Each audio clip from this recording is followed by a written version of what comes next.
Alright guys, I just got back from the West Branch. First time in quite a while that I've been out that way. I had some other stuff come in the other day. But I went to the Walmart and I just wanted to show you my splurge. So I got myself a little sago palm that I'm hopefully going to eventually be able to put in my place in the Eastern Mojave. We'll see. And when if I can finally get myself moved out there eventually. I got one of these little things over here. So now my drinking water, I run through my Berkey before it goes through the water filter, or before it goes through the water softener and the other filters. So I'm just going to add this after the Berkey and see how that goes for like the taste and everything.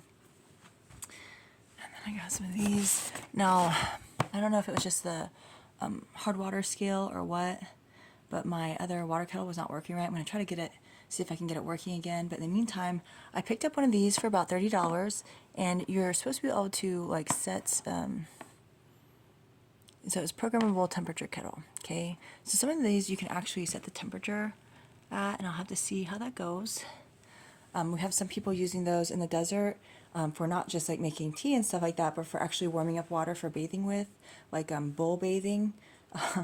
For when the shower facilities are too full or for zones that don't have the shower facility set up yet. So there's different brands where instead of just like the hotter temperatures, you can actually set pretty low temperature, and it does take electricity though.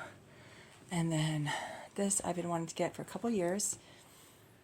Now let me see if I can find I was going to get the smaller one that was about $90, and for a lot of people that would probably work, but I wanted to be able to do like quite like larger little things of like sweet potatoes. So I picked up this today. They have some with glass lids and stuff too, but I just wanted to be able to get a Pyrex like this shape that has a lid for it, that I can just bake the stuff and then let the glass cool a little bit and then stick in the freezer, whatever's left. But it wouldn't quite fit into the $90 one, the size of the Pyrex anyways.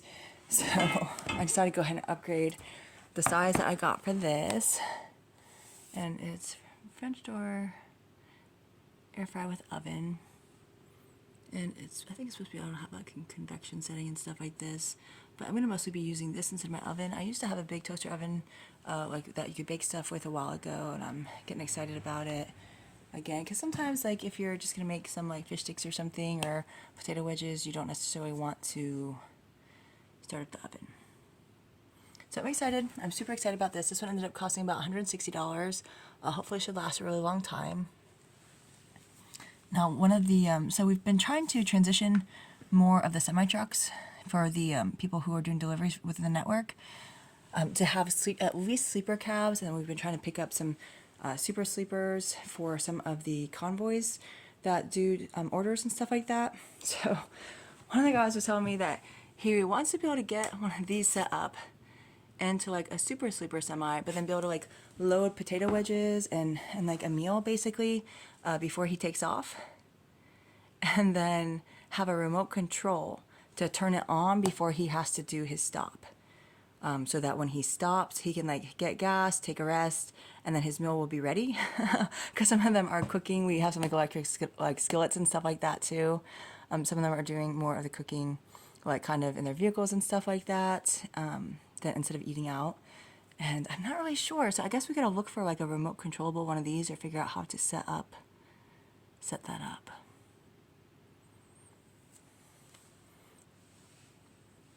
Because I'm not sure if this will just keep on going once you set the timer. I don't know.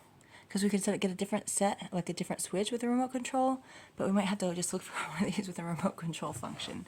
Because it's actually a pretty good idea, because some of our people are pretty dedicated to trying to get a lot of miles in and move a lot of freight and stuff like that, and it could be pretty cool, so we'll see. But then they do have the smaller one, so this is a big one, because I wanted it to be able to fit this thingamajig in there.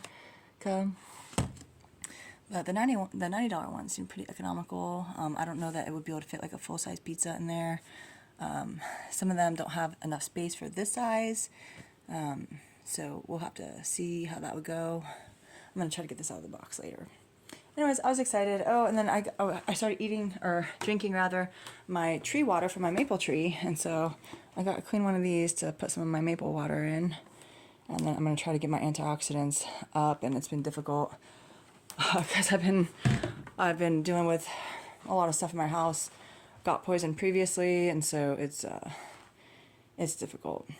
So anyways, we're trying to work out a bunch of stuff. We're trying to work on scaling up shipping containers, even for modifications into like shipping container RV type of things, with some different features that we're pretty excited about. And I'm sorry everything is kind of such a disaster in a lot of ways. We're dealing with a broad enemy combatant situation. But I am hoping that one of these days I will be able to bring this to the Mojave. We'll see. We'll see how it goes, y'all.